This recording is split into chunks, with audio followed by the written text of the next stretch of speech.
More reaction now on the State of the Union and takeaways from markets and investors. Mark Anderson is co-head of asset allocation in the Chief Investment Office at UBS Global Wealth Management. And Henrietta Treyz is co-founder and director of economic policy at Veda Partners. It's great to have you both here. Henrietta, I'm going to kick this off with you because, yes, it was the longest address we've seen in history.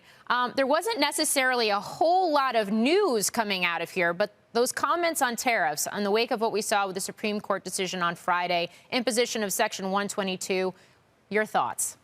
Yeah, I think that sums it up perfectly. Oftentimes we see a president roll out a new initiative, particularly in an election cycle. But this time, really, Trump stuck to his guns. He loves tariffs.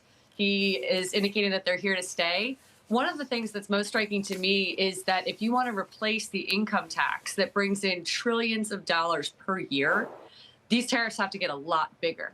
So, the president is really, doubling down on what happens to be a just incredibly unpopular policy item. 72% of independent voters oppose tariffs. So it was remarkable for its pomp and circumstance and certainly the celebratory atmosphere. But the economic message is really the same. Tariffs are here to stay. We're going to go to a different authority. Get ready for more. We're sticking with it. Could the president actually get to a place where he could get rid of the income tax without Congress getting involved? Or is that a longer term play that's going to need lawmakers? No, absolutely not. He has no authority to change tax policy. Indeed, that's why the Supreme Court struck down the tariffs in the first place. So if he wants to eliminate the income tax, he has to go to Congress, ask for the votes in the House and the votes in the United States Senate. And he will, of course, not get those, which means we're all facing double taxation, the income tax and also the tariffs. And that's constitutionally required. Mark, want to get your thoughts on the comments on tariffs and the address overall? So overall, if we start with the tariffs, we don't think there's going to be a big change on the effective tax rate. So even if it's going to change for some individual countries, China might be a marginal winner here as one example. We don't think the investment conclusions change much in our view. Trump is right to say that the U.S. economy is growing at a relatively strong clip. We see sort of a 2.5% to 3% growth rate for 2026. I think that's conducive of a good equity market in our view.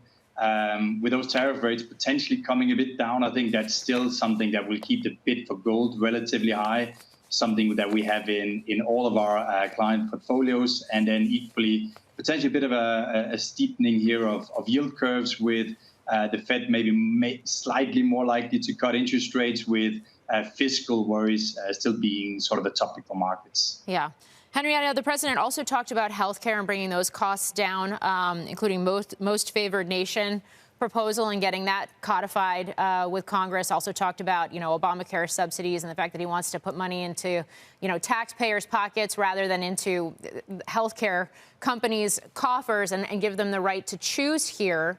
How to think about how this healthcare policy progresses this year, since it was such a lightning rod amid the shutdown dynamics that we saw just a couple of months ago. Right, exactly. So for consumers and Americans, the ACA subsidies rolled off at the end of the year. That's why we had that 45-day shutdown. But the reality is that the individual American voter lost anywhere between $200 and $1,000 when those subsidies expired. So the president's focus on that is directly contrary to what voters are experiencing. And I would just say that that is also what we are seeing on the affordability message generally. The president stuck to the prescription drug pricing thing, which is certainly a piece of it, but a lot of those actions were started in 2022 under the Biden administration, and they continue to come down. What Americans are facing now is higher higher grocery prices, higher electricity prices, higher housing costs, and those are the components that they're really feeling, which is why affordability as a conversation point is really so entrenched in the national narrative right now and delivering pretty material gains for Democratic candidates across the country, from New Jersey to Virginia, Tennessee, and even Texas most recently. So that's the problem for the White House. Yeah. And to your point, gas prices have come off. Egg prices, which he highlighted last night, have come off pretty aggressively here, too. But the energy price piece of it, one of the other things that he brought up, Mark, last night, and I think we have the soundbite to play, is this proposal about AI companies agreeing to build out their own power infrastructure. Take a listen. We're telling the major tech companies that they have the obligation to provide for their own power needs. They can build their own power plants as part of their factory, so that no one's prices will go up. And in many cases, prices of electricity will go down for the community, and very substantially down. When we talk about the AI trade, when we talk about all of the knock-on effects of the AI trade, I mean, utilities have been rip-roaring. We've got quite a few names trading at record highs despite all the volatility we've seen just this month. As an investor, how do you navigate these policies as AI becomes not just an investment question, but increasingly a political one? It certainly does. If we stick with the point in terms of electricity, so we have some estimates that say that roughly 4% of the world's electricity consumption today is moving towards AI and data centers. And we think that number is going to be closer to 8% by 2035. So what this will obviously do is to keep an underlying pressure on electricity prices, and something that Donald Trump in this address here is obviously very, very keen to try to prevent.